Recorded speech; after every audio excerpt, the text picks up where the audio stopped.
I've just finished making my version of the Alfred Jewel, and if you'd like to see some of the process on how I made it, just continue to watch.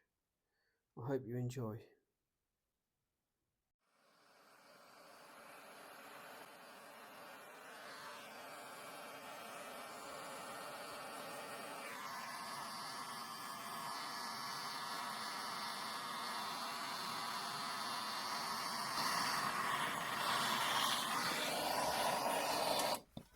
So that's going to be my silver for the Alfred Jewel. I'm just casting a flat plate, and then I'll put it through the rolling mill and get it the right thickness.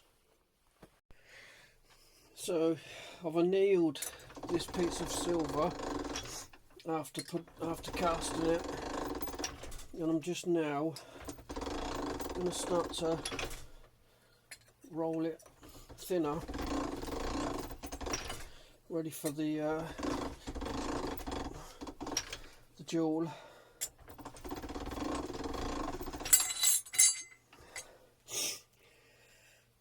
It's a long process. I've not got the best of mills, as you can see. It's just a cheap one, but you've got to make do with what you've got, eh?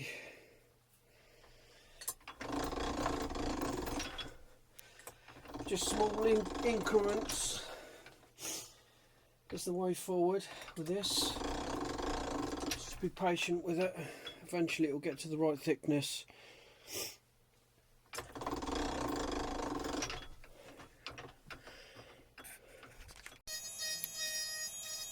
What I've decided to do, I'm going to start filming some of the things I make. I've had a lot of people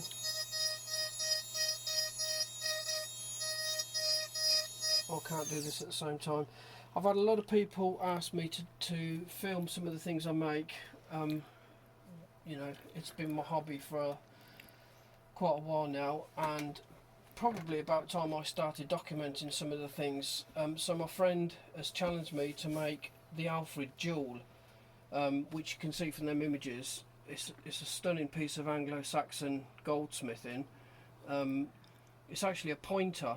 There would have been a little ivory or bone piece in the nose of the beast, and they used it to point to as they were reading from manuscripts. And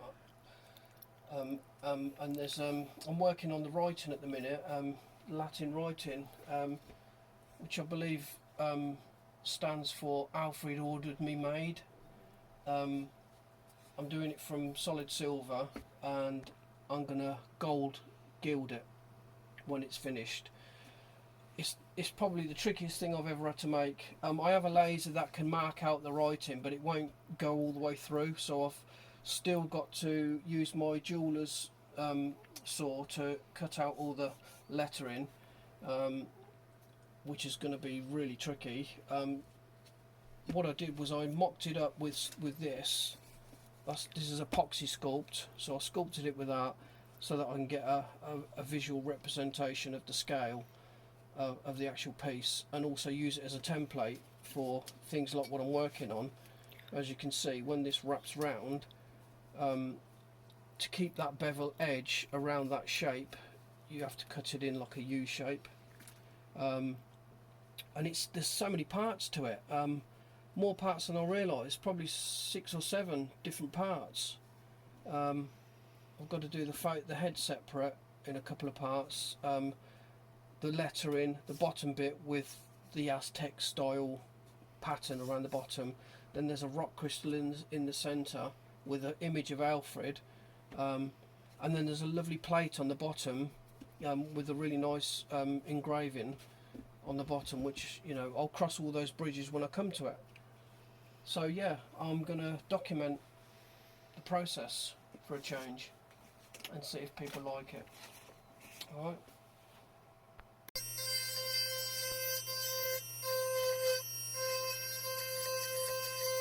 I know it might have been easier to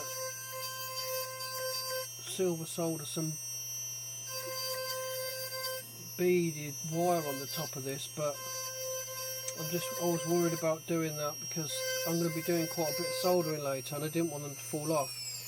But now that I think about it, I think what I'm going to have to do is I'm going to have to form this around the shape before I cut any more out of the piercing work, because I don't want it to become weak for when I bend it round. So I'm going to stop now, and I'm going to have to anneal this, soften it up and get the shape, and then continue to cut out the writing.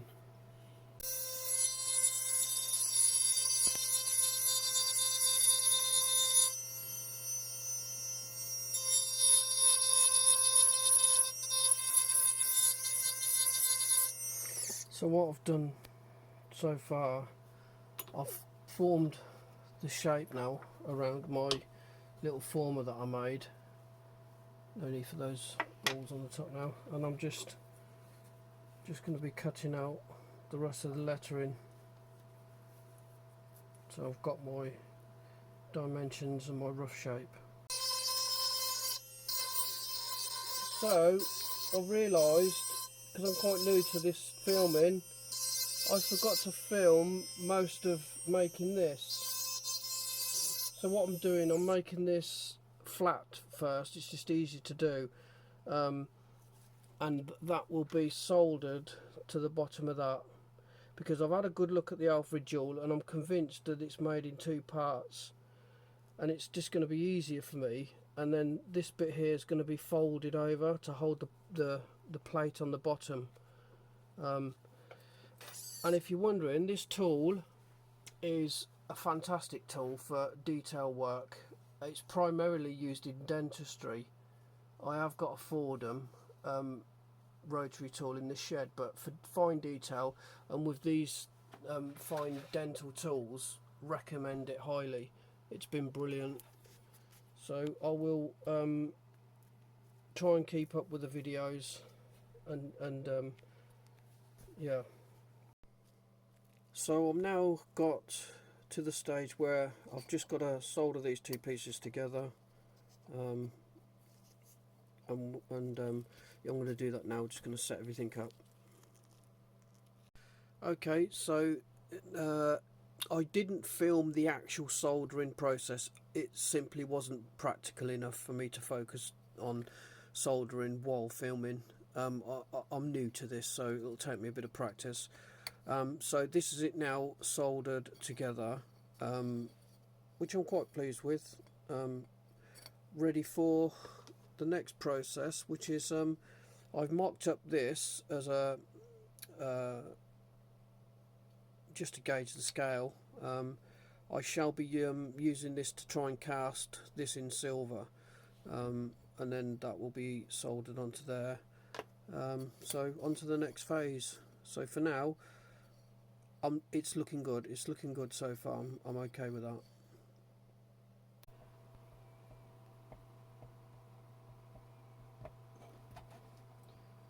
So I'm just bringing out more of the detail on the back plate.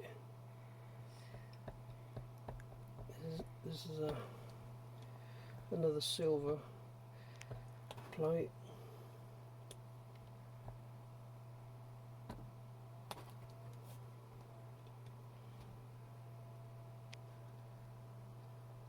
It sometimes gets stuck.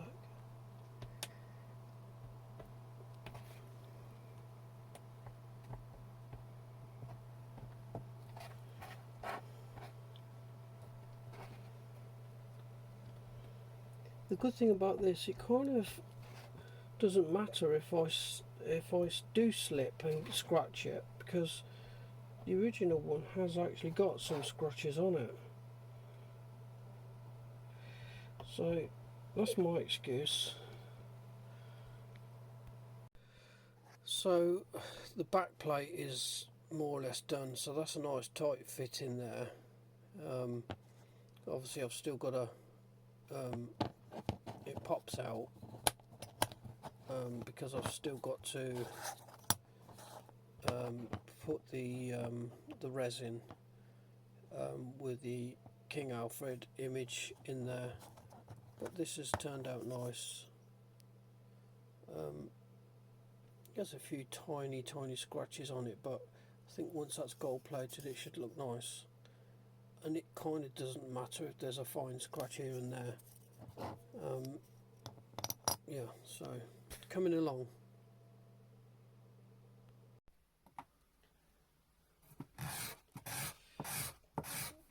So what I'm doing is just getting to the point with this resin to represent the rock crystal. I've just got to make sure I just take little pieces off at a time so that the fit is nice and tight.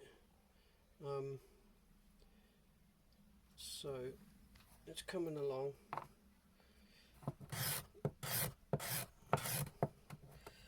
Any minute now it's going to pop through. It's because it's got a nice beveled edge on the top, but yeah, it's good in there. So as you can see, I've not recorded a big chunk of the process, simply because I got so absorbed with what I was doing it didn't enter my mind, because like I say, this is the first time I've started recording. Also, it's not very helpful when my son's not around to hold the phone for me. So, but what I've done, it's been gilded.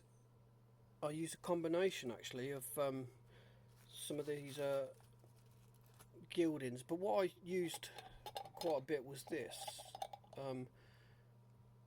very fine gold leaf powder. That was from an artisan that used to gild really old picture frames. The size I used sadly filled in some of the detail on this back plate, but I'm not too concerned about that because it kind of matches the original Alfred Jewel. This is the resin that's going to represent the rock crystal that I've polished up, and that's Alfred in all his glory. So it's just a case of assembling it now. My biggest concern at the minute is bending the silver pins out under to hold it all in place. So we're nearly there.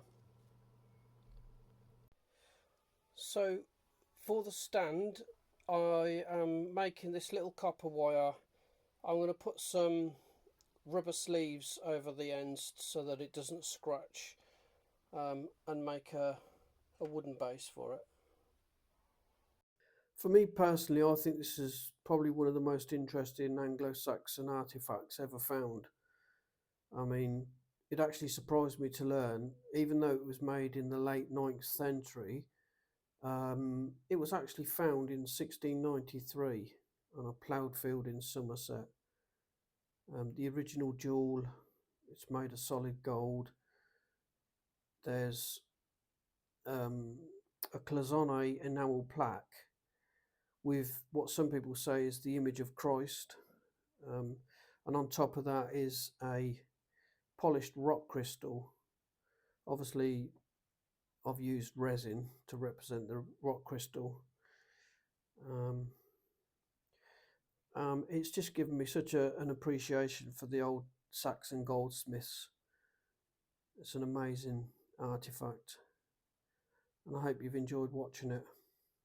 I know the videoing was not great, but hopefully I'll post more of my projects up and the videoing will get better. Thanks for watching, and all the usual stuff I've just remembered. Like and subscribe.